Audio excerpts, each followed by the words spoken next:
What is up, guys? Today I'm going to be doing what will hopefully prove to be a pretty fun video, and I just want to go over my 5 favorite Georgia Tech traditions. Now, Georgia Tech has a ton of different traditions, and I cannot talk about all of them in one video, so I decided I'd pick out my 5 favorites to tell you guys about. Alright guys, and with that, let's get started with number 1. So the first thing I want to talk about is the Ramblin Wreck. Now, if you're from Georgia Tech, you're probably aware that this has a double meaning. If you have Ramblin Wreck with the R, that refers to a car. If you have Ramblin Wreck with a W, that refers to a student. If you've been subscribed to the channel for a while, you probably know that I really like cars, and as a result, I was pretty excited to be coming to a school where one of the mascots was a car. In fact, I'm pretty sure there's a club dedicated to the Ramblin Wreck. Besides driving around the campus though, the Ramblin Wreck does a number of other things. First off, there's a version of the Ramblin Wreck at Georgia Tech's hotel, so if you ever stay there, make sure to check that out. It's in the lobby. The second thing is that the Ramblin Wreck drives out onto the field before all of our home football games, which is something that not a lot of other schools can say that they have. Third, freshmen are not allowed to touch the Ramblin Wreck unless we beat UGA in the football game. If we beat UGA, you're allowed to touch the car. If we lose to UGA, you can't touch it until you're a sophomore. So if you're a freshman, don't touch the car. The second thing I want to talk about is our school's other mascot, and that would be Buzz. I guess I don't know how other schools feel about their mascots, but I can definitely say that pretty much everyone at Georgia Tech loves Buzz. Naturally, since we're the Yellow Jackets, Buzz is a Yellow Jacket, and I have to say, Buzz is definitely the highest energy, friendliest Yellow Jacket that you will ever meet.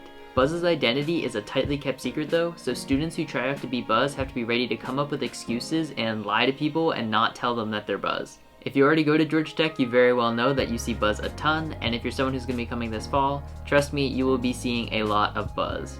The third tradition I want to tell you about is called stealing the tea. But before we get started with that, full disclosure, stealing teas on campus is considered vandalism, so if you do steal teas and you get caught doing it, do not tell them that I told you to steal teas. I did not tell you to steal teas. End of disclosure. So, now that we got that out of the way, let's get into what stealing the tea is. For those who are not at all familiar with campus, we have this building called Tech Tower. I'll show you guys some drone shots. As you can see, it has the letters T, E, C, and H, and they light up at night. This is probably the most recognizable symbol on all of Georgia Tech's campus. Like I just mentioned a minute ago, it has the letters T, E, C, and H on top of it. As of a couple years ago, they decided to put them all together so that the T, E, C, and H are all connected, but before that, each letter was separate. And naturally, some daring souls decided it was a good idea to get on top of Tech Tower and steal the T off of it, leaving behind only the E, C, and H to light up the night sky.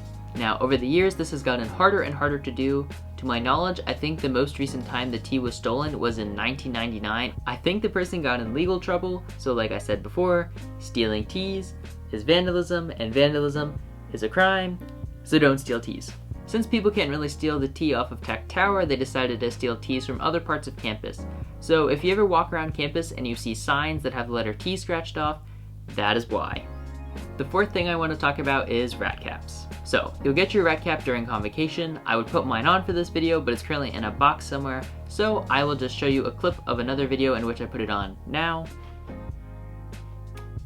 Alright, so now that you know what it looks like, I'm going to clear up your next question, which is probably, why the heck is it called a rat cap? Basically, the short of it is, Georgia Tech freshmen used to be referred to as rats. Recently acquired Tech students. Many years ago, freshmen used to have to wear these caps all the time. However, no one really does that anymore, but every once in a while you'll notice a student who wears a rat cap for the entire year. I'm not going to get into all the specifics of it, but one of the other key points about the rat cap is that you'll actually customize it by writing on it yourself. They'll walk you through this at your convocation. In my case, it happened very swiftly, and I do not remember everything that we were supposed to write on there. Now, the one thing that you're going to write on there that I will mention though, because it leads nicely into my next point, is that everyone will write "To hell with Georgia" on their rat caps. And if you're confused about why I'm saying "To hell with Georgia" when I go to a school that's located in Georgia, don't worry, because I will be clearing that up for you right now.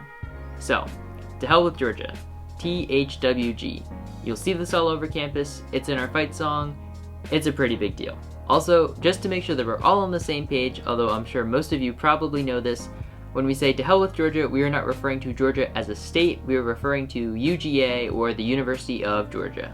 UGA is our biggest rivalry, and we really don't like them, so avoid wearing anything supporting the Bulldogs, and just don't wear a ton of red. Also, if you hear references to clean, old-fashioned hate, this is a reference to our rivalry with UGA. Obviously, for me, there is no way to validate this, but supposedly we have been rivals since 1893. Unsurprisingly, the football game every year between Georgia Tech and UGA is a pretty big deal. Unfortunately, I've never been able to go to it because it's always over Thanksgiving break weekend. However, if you are able to go to it, I can imagine that it'll be a pretty intense affair. Alright guys, that's going to wrap it up for my top 5 Georgia Tech traditions. If you enjoyed this video, go ahead and hit that thumbs up button. I really appreciate it. And if you want to see more videos like this, go ahead and subscribe for new videos every week. That's it. Thanks for watching, and I will catch you guys in the next one.